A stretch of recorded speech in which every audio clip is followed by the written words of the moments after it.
10 மாடு மேய்ச்சா மாசம் 1 லட்ச ரூபா வருமானம் வரும்னு சொன்னா நம்புவீங்களா? வாங்க அது என்ன கணக்குன்னு சொல்லி பார்க்கலாங்க. வீடியோ முழுசா பாருங்க. சராசரியா 10 லிட்டர் கறக்கிற மாட்டுக்கு ஒரு நாளைக்கு 40லேருந்து 45 கிலோ தீவனம் போடணுங்க. அதுல அடர் தீவனம் பாத்தீங்கன்னா 1 லிட்டர் பாலுக்கு 400 கிராம் போடணுங்க. 10 லிட்டர் கறந்ததுன்னா 4 கிலோ. மாட்டோட எடை குறையாதுக்கு 2 கிலோ போடணுங்க. மொத்தம் 6 கிலோ. 1 கிலோ 30 ரூபாய்னா 180 ரூபா ஆச்சுங்க.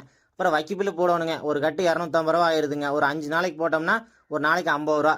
அது போக பார்த்தீங்கன்னா ஒரு 30 கிலோ பசுந்தீவனம் போடணுங்க. 30 கிலோ கிலோக்கு 1 ரூபான்னு போட்டிங்கன்னா கூட 30 ரூபா ஆச்சு. இதெல்லாம் கூட்டிங்கன்னா 260 ரூபா ஆச்சுங்க. நாம பால் வந்து 300 ரூபாய்க்கு ஊற்றுறோம். இது போக ஆரம்பத்தில் மாடு வாங்கணும்னா 40,000 50,000 ரூபா செலவு பண்ணணுங்க. இது போக நோயெல்லாம் அதிகமாக வருங்க. கோமார் நோயெல்லாம் வந்துட்டு மாட்டை காப்பாற்றுறதே பெரிய விஷயம். இதே மடி நோய் ஆரம்பத்திலேயே வந்துருச்சுன்னா அந்த ஈத்து பூரா பால் கம்மியாக தான் கிடைக்கும். இதெல்லாம் கூட்டி கடைசியில் அந்த 300 ரூபாயில எவ்வளோ மிச்சம் இருக்குன்னு சொல்லிட்டு போயிருங்க. இதோட கணக்கு முடியலைங்க. இது போக மாடு மேய்க்கிறதுக்கு சாணி வலிக்கணுங்க, பால் கறக்கணும், பால் கொண்டு ஊற்றணுங்க, தண்ணி காட்டணும். இதெல்லாம் இப்போ கழிச்சது போக அவங்களுக்கு கூலின்னு என்ன மிச்சமாகுன்னு சொல்லி கமெண்ட் பாக்ஸில் கமெண்ட் பண்ணிடுங்க. நீங்கள் 1 லிட்டர் பால் என்ன விலைக்கு வாங்குறீங்கன்னு